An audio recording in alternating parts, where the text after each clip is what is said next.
The woman beneath the empire. The envelope under the bed. The envelope had been placed where only a helpless woman would never find it.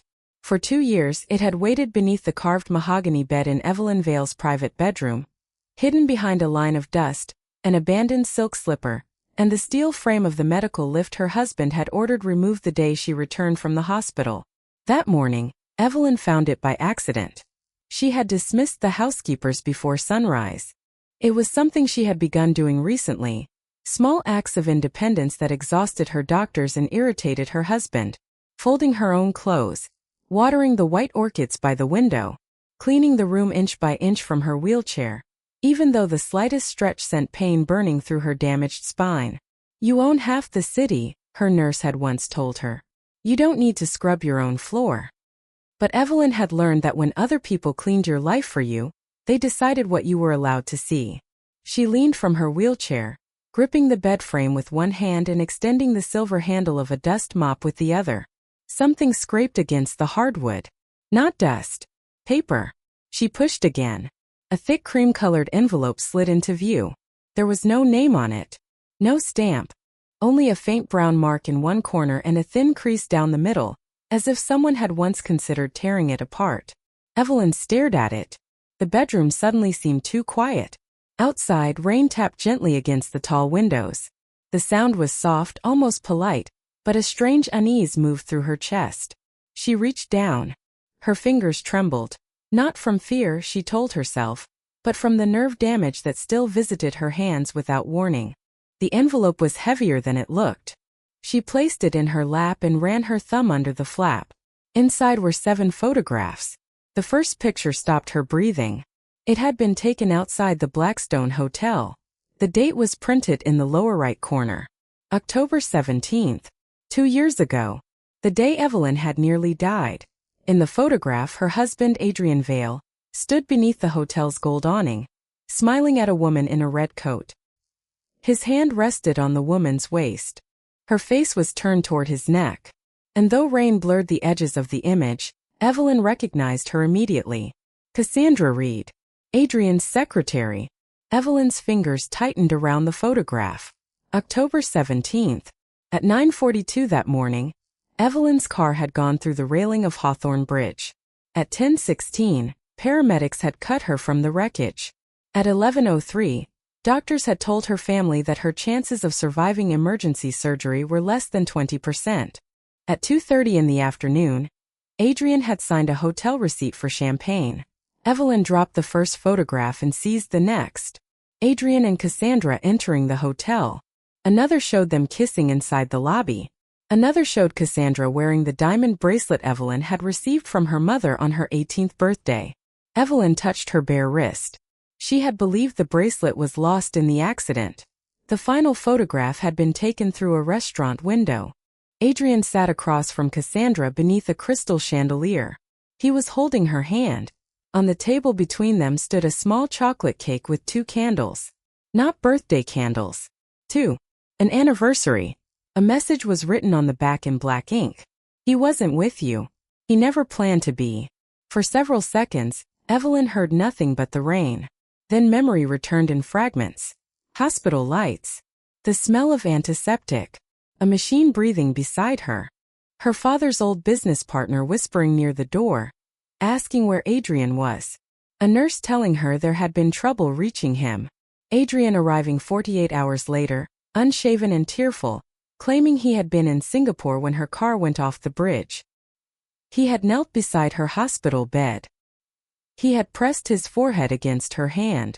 "I came as fast as I could," he had whispered. She had believed him. Worse, she had felt guilty that he had suffered. After 3 spinal surgeries, Evelyn could no longer walk without assistance. Her doctors told her recovery was possible, but uncertain. The board of Vale Meridian, the global logistics and technology empire she had inherited and expanded into a billion-dollar company, demanded stable leadership. Evelyn had been drugged, grieving and terrified. Adrian had sat beside her every night, or so she thought. He had brought flowers. He had read contracts aloud. He had told her she needed peace. "Give me temporary authority," he had said. "Just until you're strong again." She had handed him operational control, then voting authority, then access to the family trust. Each signature had been presented as an act of love. Each signature had been a lock closing around her. Evelyn looked again at the date on the photographs. A cold clarity settled over her. The betrayal was not the worst part. The worst part was that someone had known. Someone had taken these pictures. Someone had placed them under her bed. And whoever it was had waited 2 years for her to find them. A knock sounded at the bedroom door. Evelyn shoved the photographs back into the envelope and slid it beneath the blanket covering her legs. The door opened before she gave permission. Adrian entered, already dressed for the office in a charcoal suit and navy tie. At 41, he had mastered the appearance of controlled success. His hair was perfectly combed. His smile was restrained. His wedding ring shone on his left hand. He looked every inch the devoted husband who had sacrificed his own ambitions to save his wife's company. His eyes moved across the room. The displaced chair. The dust mop. The open drawer. Then they settled on Evelyn. "You're cleaning again." His tone was gentle, but the gentleness contained a warning. "I couldn't sleep. You should have called Marta. I wanted to do it myself." Adrian stepped closer. The scent of his cologne reached her. The same dark cedar fragrance that had once made her feel safe. Now it made her stomach twist. "You know what Dr. Hahn said," he murmured. "Stress delays recovery." "I'm aware." He placed a hand on her shoulder. Evelyn resisted the urge to flinch. "Tonight," Adrian said, "I need you to review the banquet speech. The banquet is next week. The board wants everything finalized." Evelyn looked up at him. "Everything?" For the first time his smile hesitated. "The share transfer," he said. "The transition announcement. Your retirement from active leadership." Retirement. Such a clean word for erasure. They had spent months preparing the transfer. Adrian would receive Evelyn's remaining controlling shares at the company's centennial banquet. Publicly, it was meant to ensure continuity. Privately, he had told her it would protect the company from hostile investors. Afterward, Evelyn would retain an honorary title and a small advisory role. She had agreed. Until 7 photographs reminded her who she had married. Adrian crouched beside the wheelchair. "You trust me, don't you?" His eyes were warm. Perfectly warm. Evelyn thought about him under the hotel awning with Cassandra's body pressed against his. She thought about the bracelet on Cassandra's wrist. She thought about waking after surgery and asking for her husband until her throat bled. Then she smiled. "Of course I trust you." Adrian kissed her forehead. He remained there a second too long. Perhaps he was listening to her breathing. Perhaps he was waiting for the lie to crack. But Evelyn Vale had not built an empire by obeying her first instinct. Rage was useful only when no one could see it. She turned the envelope upside down. Something small fell into her lap. A black memory card. Evelyn stared at it. The photographs had only been the invitation. The real message was hidden inside. She inserted the card into the tablet mounted beside her wheelchair. A single audio file appeared. No title. Duration: 3 minutes and 16 seconds. Evelyn pressed play. At first there was only static. Then Cassandra's voice filled the room. "You said she wouldn't survive." Evelyn froze. Adrian answered. "She wasn't supposed to." The recording crackled. A glass clinked in the background. Cassandra spoke again, quieter this time. "And now we wait.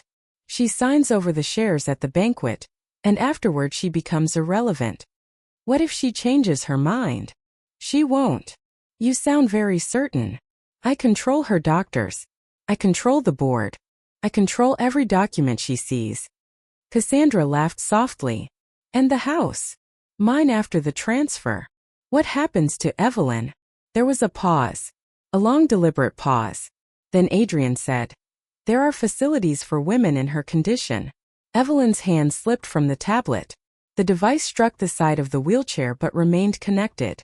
Cassandra's voice continued. "She'll fight you." "No," Adrian replied. "The woman who could fight me died on Hawthorne Bridge." The file ended. For a moment Evelyn could not move. He had not simply betrayed her. He had buried her while she was still alive. Her gaze drifted toward the wedding portrait above the fireplace. Adrian stood behind her with his hands around her waist. She remembered that day, the summer sun, the white roses, his voice breaking as he recited his vows. She had spent years wondering when he had stopped loving her. Now she understood. Perhaps he had never begun. Evelyn removed the memory card and hid it inside the lining of her wheelchair cushion. Then she called the company garage. "This is Evelyn Vale," she said. There was a stunned pause on the other end. Mrs. Vale had not visited headquarters since the accident. "Ma'am, send a car." "Should I notify Mr. Vale?" "No." Her voice sharpened. "Notify no one." 40 minutes later, Evelyn entered Vale Meridian Tower through the underground parking level. The building rose 87 floors above the financial district, all silver glass and black steel. Her father had broken ground on it when Evelyn was 16. She had designed the expansion herself after taking control of the company. Now even the security guards looked uncertain when they saw her. "Mrs. Vale." One of them hurried forward. "I didn't realize you were coming. That is why I arrived." The elevator opened. Evelyn rolled inside alone.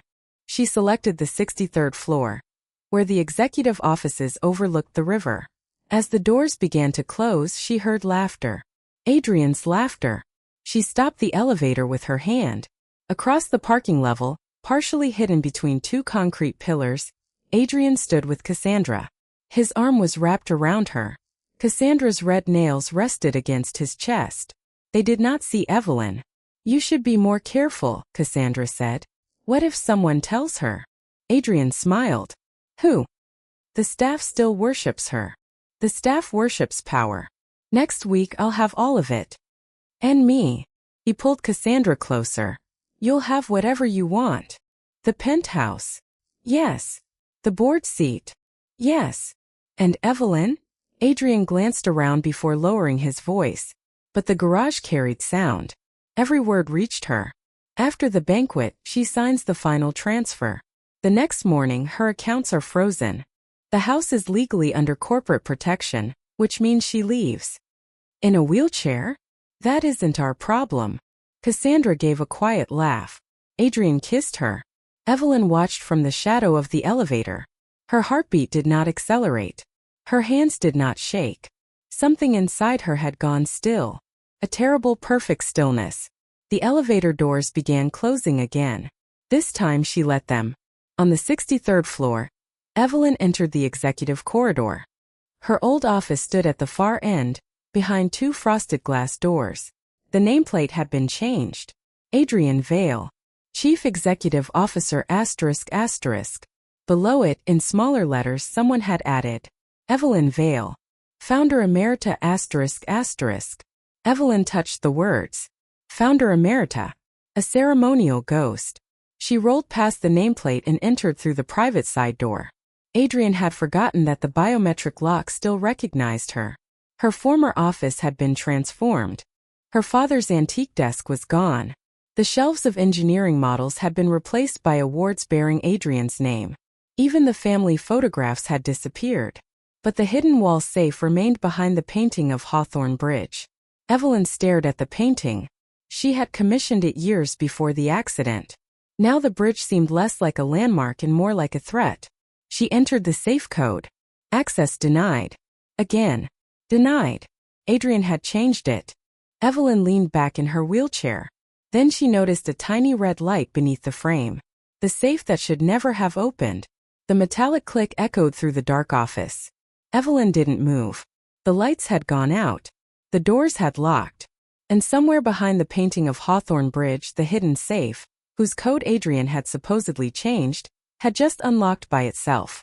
For a long moment, only the city's skyline illuminated the room. Sheets of rain slid across the floor-to-ceiling windows 63 stories above the streets, and flashes of lightning painted the office in cold white light. Someone else had access. Someone inside Vale Meridian knew secrets Adrian believed were buried forever. Evelyn wheeled herself toward the painting. The heavy canvas had shifted open by a fraction of an inch. Enough to reveal the steel door behind it. Enough to reveal that it stood slightly ajar. Her pulse quickened. She reached for the handle. Inside the safe was not money. Not jewelry. Not company documents. There was a single black archive box. Across the lid, written in silver marker, were 4 words. For Evelyn only. She opened it.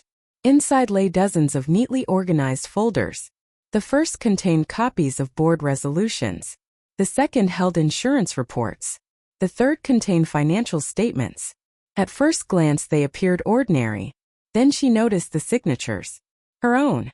Every page carried her signature. Except, she had never signed them. The pen strokes were almost perfect. Almost. Someone had spent months forging her handwriting. Every forged signature transferred another layer of authority to Adrian. Control over subsidiaries. Control over voting rights. Control over executive appointments. Control over charitable foundations. Control over offshore holding companies. The deeper Evelyn searched, the colder she became. Her husband hadn't merely manipulated her. He had slowly erased her from the company she had built. One forged document at a time. Beneath the paperwork rested a sealed flash drive. A sticky note was attached. Watch this alone. Trust no one. She inserted the drive into the office computer. A video appeared. Recorded exactly 2 years earlier. The screen filled with grainy security footage from the underground parking garage. Her own parking garage. The timestamp made her stomach tighten. October 17th. 6 hours before the accident. She watched herself leave the building after a late board meeting. Her chauffeur opened the limousine door. Everything looked normal. Then another figure entered the frame. Adrian. He wasn't supposed to be there. He glanced around before kneeling beside Evelyn's car. From his pocket, he removed a small metal case. He disappeared beneath the vehicle for nearly 3 minutes. When he emerged, he carefully wiped his fingerprints from the side panel. Then he walked away smiling. The footage ended. Evelyn stared at the frozen frame. Her mind refused to process what her eyes had seen. No, not sabotage. Not Adrian. Not the man she had trusted with every dream she ever built. Another file opened automatically. This time it was a mechanic's inspection report. Brake fluid line. Evelyn closed her eyes. The accident hadn't been an accident. Someone had tried to kill her. A soft chime interrupted her thoughts. The office computer displayed an incoming message. Unknown sender. If you're reading this, then you finally know the truth. Before Evelyn could respond, another line appeared. Adrian monitors every company email. Do not reply. Then another. Leave through the emergency elevator. Someone is waiting. The message disappeared before she could copy it. Seconds later, the office lights flickered back to life. The doors unlocked. As though nothing had happened. Evelyn looked once toward the surveillance camera, hidden beneath the painting. Its red light had gone dark. Someone had disabled it. Whoever was helping her possessed access beyond Adrian's control. She gathered every document into the archive box and concealed the flash drive beneath the seat cushion of her wheelchair. When she entered the hallway, the executive floor appeared strangely empty. Normally assistants hurried between conference rooms. Lawyers filled the corridors. Phones rang constantly. Today. Silence. Too much silence. She headed toward the emergency elevator instead of the main lifts. As the doors opened, she heard hurried footsteps behind her. Evelyn. She turned. Marcus Ellison, the company's 70-year-old chief financial officer, hurried toward her. He looked exhausted. His tie hung crooked. Dark circles surrounded his eyes. Marcus had worked beside Evelyn's father for 3 decades. He had taught Evelyn how to read financial reports before she turned 20. She trusted him almost as much as family. Almost. You're here, he whispered. I needed to see something. Marcus glanced nervously toward the security cameras. They're watching. Who? He didn't answer directly. Instead, he pressed a business card into her hand. Burn this after memorizing the address. She looked down. No company logo. Only an address in the old warehouse district. And don't let Adrian know you spoke to me. Marcus. He interrupted quietly. There's something your father wanted you to know if this day ever came. Evelyn's eyes widened. My father. He planned for betrayal. Marcus swallowed. He just hoped it wouldn't come from your husband. Before Evelyn could ask another question, another elevator opened. Several executives stepped out laughing. Marcus instantly straightened. His expression became professionally neutral. "Ladies and gentlemen," he said loudly, "Mrs. Vale was just asking about next week's banquet." One executive smiled politely. "Wonderful to see you back." Evelyn smiled in return. Only briefly. No one suspected anything. Marcus walked away without looking back. But as he disappeared around the corner, Evelyn noticed something tucked beneath his jacket. A medical bandage. Fresh. Someone had hurt him. Instead of returning home, Evelyn instructed her driver to take her to the warehouse address. The building stood abandoned near the old shipping docks. Broken windows. Rusted steel. Faded company logos from businesses that no longer existed. It looked forgotten. Inside, however, nothing had been forgotten. The warehouse had been transformed into a private archive. Rows upon rows of filing cabinets. Computer servers humming softly. Blueprints covering entire walls. At the center stood an elderly woman wearing a navy cardigan. She looked up as Evelyn entered. "I wondered how long it would take." "You know me." The woman smiled sadly. "I changed your diapers." Evelyn blinked. Recognition struck like lightning. Grace. Grace Holloway. Her family's longtime housekeeper. The woman who had vanished after Evelyn's accident without explanation. Evelyn had been told Grace retired overseas. Grace shook her head. "That's what Adrian wanted you to believe."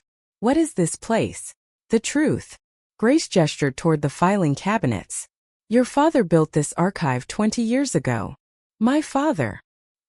"He trusted very few people." Grace's eyes filled with sorrow. "He trusted me." Evelyn wheeled farther inside. Every cabinet carried a label. Executives. Board members. Competitors. Government contracts. Private investigations. Her father had secretly documented every major business relationship for decades. "He believed power attracted betrayal," Grace said. "So he collected insurance." Grace stopped before one cabinet. She unlocked it. The drawer contained only one folder. Adrian Vale. Evelyn stared. "How long?" Grace answered without hesitation. "From the day he began dating you." Evelyn looked up sharply. "My father investigated Adrian before we married?" "He investigated everyone." Grace opened the file. Inside were surveillance photographs spanning nearly 10 years. Adrian meeting unknown investors. Adrian gambling in private clubs.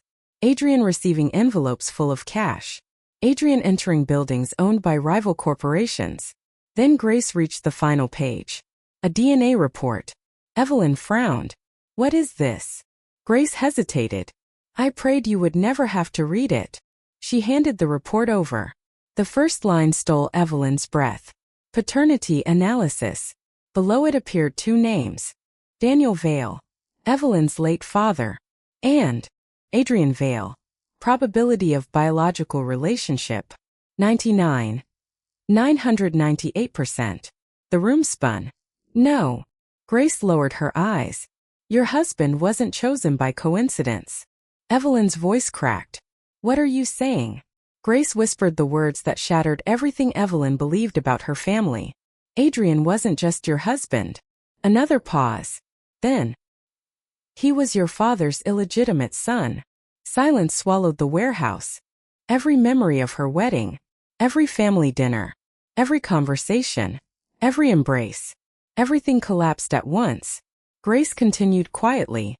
"Your father never told either of you. He believed acknowledging Adrian would destroy both families." Evelyn could barely breathe. "So Adrian grew up believing your father abandoned him." Grace nodded. "He spent his entire life hating the man who gave you everything. And me.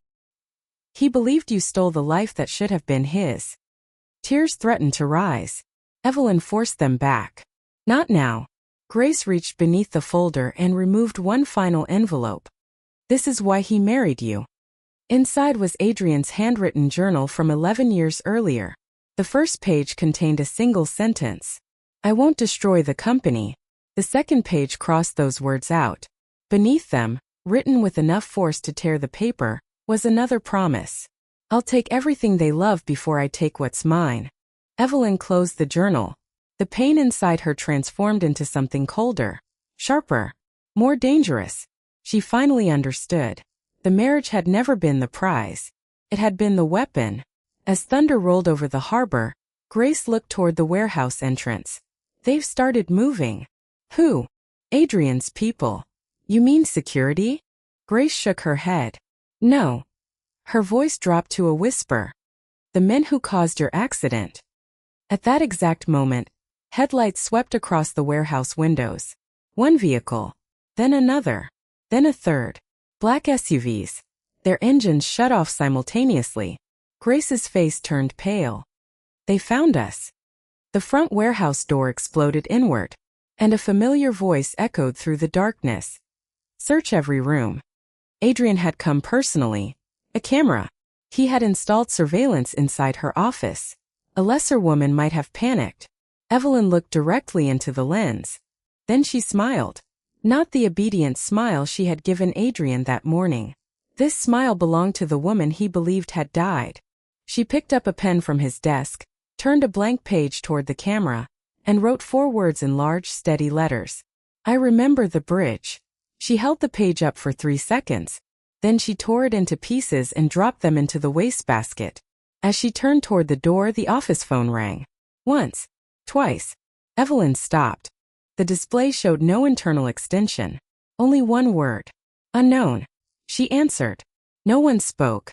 Then a distorted voice whispered, Do not go home tonight. Evelyn tightened her grip on the receiver. Who is this? The person who put the envelope under your bed. Why now? Because Adrian knows you found it. The line went dead. At that exact moment, the office doors locked. The overhead lights switched off. And from somewhere behind the walls, Evelyn heard the quiet mechanical release of the safe opening by itself. The warehouse door exploded inward. Armed men poured inside, their flashlights slicing through the darkness. Search every room, Adrian ordered, his voice calm, almost casual. She can't have gone far. Grace grabbed the handles of Evelyn's wheelchair. This way. Before Evelyn could ask where they were going, Grace pulled a rusty lever hidden behind an old electrical panel. A low rumble shook the floor. One entire wall of filing cabinets slid sideways, revealing a narrow steel corridor. My father built this? Evelyn whispered. Grace nodded. He trusted very few people. He always believed that one day someone would try to steal everything he built. The secret passage led to a freight elevator that descended nearly 40 feet beneath the warehouse. When the doors opened, Evelyn found herself staring at something she never imagined existed. An underground operations center. Dozens of computer screens covered the walls. Live security feeds from every Vale Meridian building flickered across giant monitors. Engineers, analysts, investigators, and retired executives turned toward her simultaneously. Silence filled the room. Then an elderly man slowly stood. Welcome home, Miss Vale. Within seconds, every person in the room rose to their feet. Some had worked for her father. Others had helped Evelyn build Vale Meridian from a regional shipping company into a billion-dollar global enterprise. None of them applauded. Respect didn't need applause. Grace smiled. They never stopped waiting for you. Samuel Brooks, the former chief security officer, stepped forward carrying a tablet. The Guardian Protocol has officially been reactivated. Evelyn frowned. The Guardian Protocol? Samuel handed her the device. It was your father's final contingency plan. On the screen appeared hundreds of confidential files. Every suspicious transaction. Every executive appointment. Every forged signature. Every payment Adrian had authorized over the last 2 years. We've been documenting everything, Samuel said. But we couldn't move without you. Why? Because legally you were still alive. And emotionally, Grace added softly, you still trusted your husband. Evelyn looked through the evidence. Millions transferred into shell companies. Luxury properties purchased under fake corporations. Board members bribed through consulting contracts. Entire divisions quietly sold for far below market value. Every crime had been disguised as ordinary business. Adrian hadn't simply stolen her company. He had been dismantling it piece by piece. Samuel opened another folder. This concerns the accident. A surveillance video appeared. It showed Evelyn's car in the underground garage on the morning of the crash. At first everything seemed normal. Then Adrian entered the frame. He looked around carefully before kneeling beside the vehicle. For nearly 3 minutes he remained underneath the car. When he stood, he wiped his hands with a cloth and calmly walked away. The next file appeared automatically. An engineering report. Brake line puncture. Intentional damage. Evidence removed before police inspection. Inspection closed by executive authorization. Authorized by Adrian Vale. Evelyn's throat tightened. So it wasn't an accident. Samuel met her eyes. No. He tried to kill me. Grace lowered her head. We believe so. Evelyn wheeled herself away from the screen. For nearly 2 years she had blamed herself. She had replayed that rainy morning countless times, wondering whether she had driven too fast or become distracted. Now she finally understood. Someone else had chosen her fate. Someone she had loved. She closed her eyes. When she opened them again, there were no tears. Only determination. No more hiding, she said. Grace smiled. That's the Evelyn your father raised. The following morning, Evelyn returned to Vale Meridian headquarters. This time she didn't enter through the underground garage. She arrived through the main entrance. Employees froze as her wheelchair rolled across the marble lobby. Whispers spread instantly. Mrs. Vale. She's back. I thought she retired. Receptionist stood. Security guard straightened. Several longtime employees discreetly smiled. Word traveled through 87 floors in less than 5 minutes. The founder had returned. Adrian was in the middle of the weekly executive board meeting when the conference room doors opened. Every director turned. Evelyn entered without asking permission. The room fell completely silent. Adrian recovered first. Evelyn. He stood and smiled warmly. What a pleasant surprise. I thought I'd join today's meeting. Of course. He personally moved a chair aside so her wheelchair could reach the head of the table. To everyone watching, he looked like the perfect husband. Only Evelyn noticed how tightly his jaw was clenched. The financial presentation continued. Executives praised Adrian's leadership. Revenue charts flashed across giant screens. Forecasts predicted another record year. Finally, Adrian stood.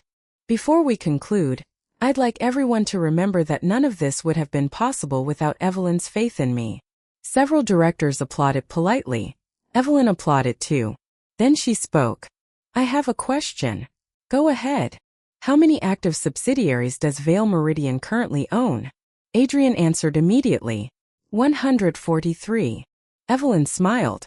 Incorrect. The room grew still. We own 148. She turned toward the chief financial officer. Would you confirm that?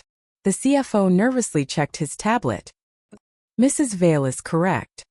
A murmur spread across the room. Adrian's smile weakened. Evelyn asked another question. What division achieved the highest operating margin last quarter? International Logistics. Incorrect again. She named the Advanced Infrastructure Division instead. Again, the financial reports confirmed she was right. Question after question followed. Each answer Adrian gave was wrong. Each correction Evelyn made was precise. The directors exchanged uneasy glances. For the first time since the accident, they remembered exactly who had built the company. After the meeting, Marcus Ellison quietly approached Evelyn. He slipped a folded note into her hand. Don't read it here. Without another word, he walked away. Inside the elevator, Evelyn unfolded the paper. It contained only one sentence. Someone inside the board is feeding Adrian every move you make. Trust no one until the banquet. No signature. No explanation. That evening, Adrian returned home unusually late. He entered the library where Cassandra was waiting. You looked nervous today, she said. I underestimated her. You promised she remembered nothing. I was wrong. Cassandra crossed her arms. Then we should move faster. Adrian walked to a locked cabinet and removed a small crystal vial filled with a clear liquid. What is that? Our insurance policy. You mean poison? Adrian didn't answer. Instead, he smiled. The banquet is 6 days away. He held the vial toward the light. If Evelyn signs the shares, everything becomes legal. And if she refuses? His eyes turned cold. Then she won't leave the banquet alive. Cassandra stared at him in stunned silence. You'd really do it? I've spent 11 years getting this close. He carefully returned the vial to the cabinet. I'm not walking away now. At the underground command center, Samuel rushed into the operations room carrying a laptop. We've decrypted the final file from the flash drive. Everyone gathered around. The recording began. A private conference room. 5 people sat around a polished oak table. Adrian was one of them. The faces of the others remained hidden until one man leaned forward. Evelyn's heart nearly stopped. It was Victor Ashford, her late father's oldest friend, the man she had called Uncle Victor since childhood. Victor looked directly at Adrian and said calmly, "If Evelyn dies before the share transfer, the board will suspect you." Adrian nodded. "So we wait." Victor smiled. "Exactly." He folded his hands. "First take her company." A pause. "Then take her life." The screen went black. The room fell silent. Grace slowly whispered, "The man who helped build your father's empire." She looked at Evelyn. Has been the true mastermind all along. Outside, thunder rolled across the city. The banquet was only 6 days away. And for the first time, Evelyn knew exactly who her real enemies were. The banquet before the fall. For 6 days Evelyn disappeared. To Adrian it looked like surrender. She stopped questioning the board. She no longer visited headquarters. She even signed several routine documents without argument. Each report reached Adrian's desk exactly as expected. He smiled every time. "She's accepted reality," he told Cassandra. "I knew she would." Cassandra relaxed for the first time in weeks. So next Saturday, everything becomes ours. Neither of them realized every document Evelyn had signed had first been examined by Samuel's legal team. Every signature Adrian expected had been deliberately limited. Nothing important had actually changed. The trap was already being built. Meanwhile, deep beneath the old warehouse, the Guardian Protocol was working around the clock. Grace coordinated witnesses. Samuel secured digital evidence. Marcus quietly contacted former executives who had been forced out of the company. Maria Chun returned after 2 years. So did former legal director James Hollow, former cybersecurity chief Priya Nair, former auditor Elena Brooks. Each had been dismissed after refusing Adrian's illegal orders. Each arrived carrying evidence. By the 4th night, the underground conference table was covered with documents, forged contracts, hidden bank transfers, private recordings, surveillance photographs. Every betrayal had left a trail. Adrian simply believed no one was looking. "There is one problem," Samuel said. "The board." Evelyn nodded. "They'll protect him." "Most of them." Grace smiled. "Unless they realize Adrian has been stealing from them too." Samuel projected another financial chart. Millions of dollars had quietly disappeared from executive investment accounts. Adrian hadn't only stolen from Evelyn. He had been robbing his allies as well. He planned to leave the country after the share transfer, Marcus explained. With everyone's money. Evelyn looked at the evidence. So even his partners are victims. Samuel nodded. They just don't know it yet. 3 days before the banquet, Evelyn made an unexpected visit to the rehabilitation hospital, where she had spent nearly a year recovering after the crash. The nurses immediately recognized her. Some hugged her. Others quietly cried. She requested only one thing. The records from October 17th. The hospital administrator hesitated. "I'm sorry, Mrs. Vale. They disappeared." Disappeared. They were removed by court order. Whose order? The administrator lowered his voice. "Your husband's legal team." Evelyn wasn't surprised. "Do you have backups?" The man smiled slightly. "We weren't supposed to." He opened a locked cabinet. But one nurse ignored the order. Inside was an external hard drive. Every medical record had been preserved. Every visitor log. Every surveillance recording. every medication report. Samuel copied everything before the drive returned to the hospital vault. Another piece of Adrian's story collapsed. The night before the banquet, Adrian hosted a private dinner at the mansion. Board members laughed around the enormous dining table. Champagne flowed freely. Everyone congratulated Adrian on his promotion. Evelyn sat quietly beside him. She smiled politely, answered every question, never once challenged anyone. Halfway through dinner, Victor Ashford raised his glass. Tomorrow marks the beginning of a new era. Everyone applauded. Victor looked toward Evelyn. You've built something extraordinary. He smiled warmly. And no one could have chosen a better successor. Evelyn returned the smile. Thank you, Victor.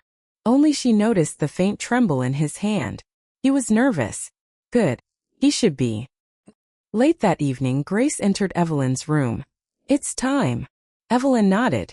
Grace opened a small velvet box. Inside rested a silver brooch shaped like a phoenix. My father gave this to my mother, Evelyn whispered. Grace carefully attached it to Evelyn's evening gown. He asked me to return it when you were ready to rise again. For the first time since the accident, Evelyn saw herself in the mirror and recognized the woman looking back. She still sat in a wheelchair. Her body remained fragile, but her spirit no longer was. The banquet arrived. Vale Meridian's Centennial Gala filled the Grand Imperial Hotel. Crystal chandeliers illuminated the massive ballroom. Nearly 1,200 guests attended. International investors, government officials, business leaders, financial journalists. Television cameras broadcast the celebration live across the country. At precisely 7 o'clock, Adrian entered to thunderous applause. His tuxedo was immaculate. Confidence radiated from every step. Cassandra followed several paces behind wearing a sparkling gold gown. She already carried herself like the future queen of the company. Evelyn entered last. The room fell silent for a brief moment. Many guests hadn't seen her in nearly 2 years. Some stood. Others quietly applauded. She acknowledged them with a graceful smile before taking her seat in the front row. Samuel watched from the control room beneath the stage. Every microphone had been tested. Every video connection secured. Every backup system activated. If Adrian tried to cut the broadcast, another feed would replace it. If security removed Evelyn, national television would continue recording. The trap was complete. The evening unfolded exactly as Adrian expected. Awards were presented. Videos celebrated the company's history. Executives praised the leadership transition. Finally, the master of ceremonies stepped onto the stage. Ladies and gentlemen, the moment we have all been waiting for. Adrian rose to applause and walked confidently toward the podium. He smiled at the audience. When I married Evelyn. He paused dramatically. I made one promise. To protect both her and this company. Several guests nodded. I never imagined circumstances would require me to lead in her place. His voice grew emotional. Every decision I've made has been for Vale Meridian.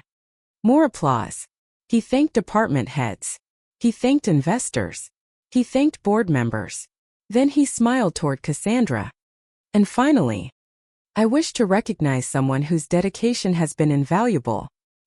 He extended his hand. Cassandra Reed. Please join me on stage. Cassandra stood proudly. She adjusted her dress and began walking toward the stairs. Halfway there, 2 security guards stepped directly into her path. I'm sorry, ma'am. You cannot proceed. She frowned. There must be some mistake. I'm invited. I'm afraid your credentials have been revoked. The ballroom fell silent. Adrian looked confused. What are you doing? He demanded. The guards didn't move. Their earpieces crackled. They were following a different order. Cassandra tried again. One guard quietly repeated, "You are no longer authorized." Whispers spread through the audience. Television cameras immediately focused on the confrontation. Adrian turned toward the event director. Fix this. The director stared at his tablet in confusion. I didn't issue those instructions. Then every light in the ballroom dimmed. The enormous screen behind the stage went black. For one heartbeat, Complete silence filled the room. A single spotlight illuminated the center aisle. Guests slowly turned. The sound of wheelchair wheels echoed across the marble floor. Evelyn rolled forward alone. She wore a midnight blue gown. The silver phoenix gleamed against her shoulder. Her expression was calm, unshaken. She stopped directly beneath the spotlight, then looked up at Adrian. For the first time that evening, he looked afraid. She reached into her handbag and removed a cream-colored envelope, the very envelope she had found beneath her bed. Holding it up for everyone to see, she spoke into the microphone. 2 weeks ago, I was cleaning my bedroom, and I found something my husband prayed I would never see. The ballroom became so quiet that even the television cameras seemed to stop moving. Adrian's face drained of color. Evelyn slowly opened the envelope. The first photograph slid into her hand. She held it high. I believe, she said softly. It's time everyone learned where my husband really was. She looked directly into Adrian's eyes. On the day I almost died. Behind her, the giant screen flickered to life. The first image began to appear. And Adrian whispered, just loud enough for Cassandra to hear. No. His perfect empire had begun to collapse. Silence filled the Grand Imperial Hotel. More than 1,200 guests stared at the giant screen. Adrian stood frozen at the podium. Cassandra remained trapped behind the security guards. No one understood what was happening. Only Evelyn remained calm. She lifted the first photograph for everyone to see. This picture, she began, was taken exactly 2 years ago. The image appeared on the enormous screen behind her. Gasps echoed through the ballroom. There was Adrian, holding Cassandra, standing beneath the entrance of the Blackstone Hotel. The date glowed in the corner. October 17th. The day Evelyn had nearly died. I spent that day in emergency surgery, Evelyn said quietly. My doctors told my family I might not survive the night. She looked toward Adrian. You told me you were flying back from Singapore. Another photograph appeared. Adrian kissing Cassandra. Then another. The hotel lobby. The restaurant. The anniversary dinner. One after another. The room erupted with whispers. Several board members stood in disbelief. Cameras zoomed in on Adrian's face. His carefully crafted smile had vanished. Adrian forced himself to laugh. This is ridiculous. He pointed toward the screen. These photographs prove nothing. They're fake. They've been manipulated. Several guests looked uncertain. For a brief moment, it seemed his confidence might save him. Then Evelyn reached into her handbag again. She held up the black memory card. I expected you to say that. She nodded toward the technicians. Play the recording. The ballroom speakers crackled. Then Cassandra's voice filled the room. You said she wouldn't survive. Every conversation stopped. Adrian's voice answered. She wasn't supposed to. Someone in the audience dropped a champagne glass. It shattered across the marble floor. The recording continued. She signs the shares. Then she becomes irrelevant. The woman who could fight me died on Hawthorne Bridge. Silence. Absolute silence. Victor Ashford slowly stood. Evelyn. He attempted a sympathetic smile. Someone is manipulating this evidence. Evelyn looked directly at him. Sit down, Victor. He hesitated. You don't understand. No. She replied calmly. For 20 years. I didn't. She nodded toward Samuel. The giant screen changed. Another video began playing. The hidden meeting. Victor appeared clearly.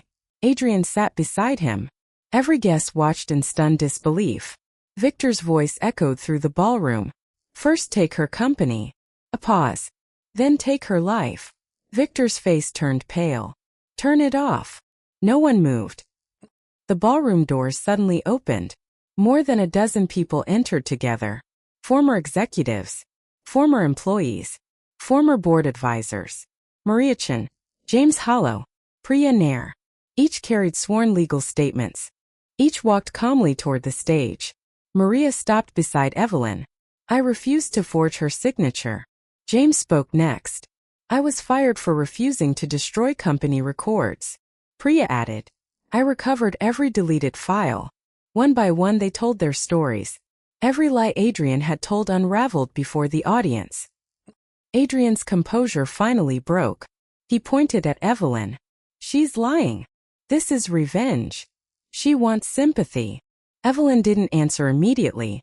Instead, she nodded toward Samuel once more. The final recording began. Surveillance footage from the underground garage. Adrian kneeling beside Evelyn's car. Damaging the brake line. Removing evidence. Walking away. The timestamp was unmistakable. The engineering report followed. Brake system intentionally sabotaged. Police investigation obstructed. Authorization. Adrian Vale. Someone in the audience whispered, "My God." The chairman of the board slowly rose. His face was ashen. He looked toward Adrian. "Is there any explanation?" Adrian searched desperately for words. "There has to be context." "There isn't." The chairman removed his own company badge, then placed it on the table. "I hereby call an emergency vote." One by one directors raised their hands. Not in Adrian's favor. Against him. Every director who had secretly supported him realized the truth. He hadn't merely betrayed Evelyn. He had betrayed all of them. The motion passed unanimously. Adrian was removed as chief executive officer effective immediately. His authority ended before he could protest. Cassandra suddenly tried to leave. The security guard stepped aside. Not to free her. To allow two detectives to approach. "Ms. Reed." She froze. "We have warrants regarding fraud, conspiracy, destruction of evidence, and financial crimes." She looked desperately toward Adrian. He didn't move. For the first time he couldn't save anyone. Then the detectives approached Victor Ashford. He attempted to smile. "This is unnecessary." The lead detective calmly produced another warrant. "It includes conspiracy to commit murder." Victor's shoulders collapsed. He didn't resist. Finally, the detective stopped before Adrian. He stared at Evelyn. For several seconds neither spoke. Then Adrian smiled. Not arrogantly. Sadly. "You won." Evelyn slowly shook her head. "No. I survived." The detective placed handcuffs around Adrian's wrists. "You have the right to remain silent." As he was led away, Adrian stopped beside Evelyn's wheelchair. "I did love you." Evelyn met his eyes. "You loved what I owned." He lowered his head. For the first time since she had known him, he had no reply. Weeks later, the investigation dominated international headlines. Hidden accounts were recovered. Stolen money was returned. Dozens of executives resigned. Several criminal prosecutions followed. Vale Meridian's stock briefly fell before recovering under renewed investor confidence. The company had survived. Evelyn refused to become chief executive officer again immediately. Instead, she appointed an interim leadership council made up of people who had remained loyal to the company's principles rather than to power. Maria became chief compliance officer. Priya led cybersecurity. James returned as general counsel. Marcus remained chief financial officer until his retirement. For the first time in years, employees felt they worked for a company instead of a conspiracy. Months later, Evelyn returned to the rehabilitation center. Her doctors smiled as they watched her rise from her wheelchair using parallel bars. The progress was slow, painful. Every step required extraordinary effort. But this time, she wasn't walking because someone expected her to. She was walking because she chose to. Grace stood nearby, tears in her eyes. "You've come a long way." Evelyn smiled. "I still have farther to go." She took another careful step. Then another. One quiet evening, Evelyn returned to the mansion. Most of Adrian's belongings had been removed. The house felt unfamiliar, yet peaceful.